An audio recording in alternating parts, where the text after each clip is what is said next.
اللہ کے پیارے محبوب نے فرمایا کہ میں دو چیزیں چھوڑ کے جا رہا ہوں، ایک اللہ کی کتاب اور دوسری میری اہل بیت۔ افسوس تو یہ ہے کہ انسان نہ قرآن کی اہمیت کو جان سکے نہ آل رسول کو۔ قرآن کو بند کر کے دیواروں پہ سجا دیا اور صرف قسموں اور رسموں تک محدود کر دیا، اور آل رسول کا خون کبھی بیابانوں میں بہتا ہے تو کبھی ان کے سر مبارک نیزوں پہ سوار ہوتے ہیں، کبھی آل رسول کی بیٹیوں کو بازار میں پھرایا جاتا ہے تو کبھی آل رسول کی لاشوں پر گھوڑے دوڑائے جاتے ہیں۔ ایسی ہی ایک دکھ کی داستان ایک پردیسی سید کی ہے جس کو زمانہ عبداللہ شاہ غازی کے نام سے پہچانتا ہے۔ ہند و سندھ میں جتنے بھی سید و سادات کے مزارات پائے جاتے ہیں ان میں سب سے قریب تر حضرت عبداللہ شاہ غازی ہیں۔ تاریخ نے شجرائے عبداللہ اپنے دامن میں کچھ یوں لکھا ہے: حضور پاک صلی اللہ علیہ وآلہ وسلم نے اپنی بیٹی فاطمہ کا رشتہ علی سے کیا، ان سے دو بیٹے ہوئے حسن و حسین جو جنت کے جوانوں کے سردار ہیں۔ امام حسین علیہ السلام کی بیٹی ہوئی بی بی فاطمہ صغرا سلام اللہ علیہا، اور امام حسن علیہ السلام کا بیٹا ہوا جس کا نام حسن مثنی تھا۔ تو امام حسن علیہ السلام کے بیٹے مثنی اور بی بی فاطمہ صغرا کی شادی ہوئی، ان سے بیٹا ہوا حضرت عبداللہ اور ان کا بیٹا ہوا محمد اور ان کا بیٹا ہوا حضرت عبداللہ شاہ غازی، جنہوں نے اپنے مبارک قدموں سے ہند و سندھ کی دھرتی کو فیض بخشا۔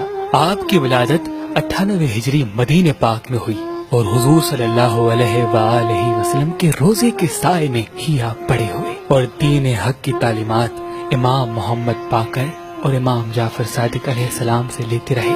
آپ عمر میں حضرت امام جعفر صادق علیہ السلام سے 15 سال چھوٹے تھے۔ حضرت امام محمد باقر علیہ السلام کی شہادت کے وقت آپ کی عمر مبارک 17 سال تھی۔ آپ کی ولادت سے تقریباً 3 سال پہلے حضرت امام زین العابدین نے شہادت پائی تھی، اور آپ حضرت امام موسیٰ کاظم علیہ السلام سے تقریباً 30 سال بڑے تھے۔ آپ نے ملوکیت بنو امیہ میں آنکھ کھولی اور زمانہ بنو عباس اپنے عروج کو جاتا رہا۔ جیسے جیسے عباسی خلفاء اپنی حکومت کی بنیاد مضبوط کرتے گئے، ویسے ویسے آل محمد پہ ظلم و ستم اور ان کو قتل کرتے گئے، کیونکہ وہ یہ سمجھتے تھے کہ حکومت ہماری، پیسے ہمارے، فوج ہماری، لیکن لوگ ان پھٹے اور پرانے کپڑے پہننے والے سیدوں کی عزت کیوں کرتے ہیں؟ یہاں تک کہ سادات کا حجاز میں رہنا محال ہو گیا۔ آل رسول مختلف ممالک کی طرف ہجرت کرتے گئے اور یوں حضرت عبداللہ شاہ غازی اپنی مبارک قدم لے کے سندھ کی طرف رواں ہوئے۔ یہ دور عباسی خلفاء ابن عباس، عبداللہ صفا اور ان کے بھائی ابو جعفر منصور کا تھا۔ عبداللہ صفا کے ہلاک ہونے کے بعد جب منصور مسند نشین ہوا تو اس نے اس اعلان کو نافذ کر دیا کہ جو سید جہاں ملے اسے قتل کر دو۔ حضرت عبداللہ شاہ غازی سندھ میں بے وطنی کی زندگی گزار رہے تھے تو ان کے پاس 14 رمضان بروز پیر 145 ہجری بعد نماز عصر یہ خبر پہنچی کہ ان کے والد محمد سقیہ کو قتل کر دیا گیا اور ان کی لاش کے ساتھ بے حرمتی کی گئی۔ تو آپ کی مبارک آنکھوں میں آنسو آ گئے اور آپ نے رو کر کہا، آج وقت کے ظالم حاکم سادات کو قتل کر رہے ہیں، لیکن ان کو پتہ ہی نہیں کہ اللہ ہمیں کس عزت سے نواز رہا ہے۔ ایک وقت آئے گا پورے جہان میں سید و سادات پائے جائیں گے۔ اور فرمایا کہ میں بھی اپنے بابا کی طرح جلد اپنے جد محمد مصطفیٰ صلی اللہ علیہ وآلہ وسلم سے ملوں گا، اور عقیدت مند رونے لگے۔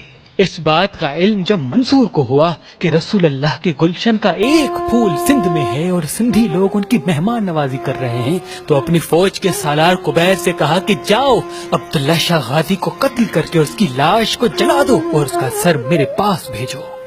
اور یہاں سندھ میں عبداللہ شاہ غازی اللہ کے ذکر میں مصروف عمل تھے، دن رات لوگوں کو درس اخلاق دیتے رہتے تھے۔ بالآخر فوج منصور اس سید کو قتل کرنے کے ارادے سے آ پہنچی اور آل رسول کا یہ چراغ بھی بجھا دیا۔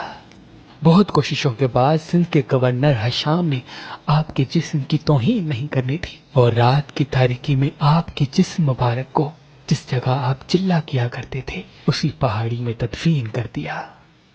یہ حادثہ ذوالحج 151 ہجری میں پیش آیا۔ سلام ہو اللہ کے ولی حضرت عبداللہ شاہ غازی پر، حضرت عبداللہ شاہ غازی پر۔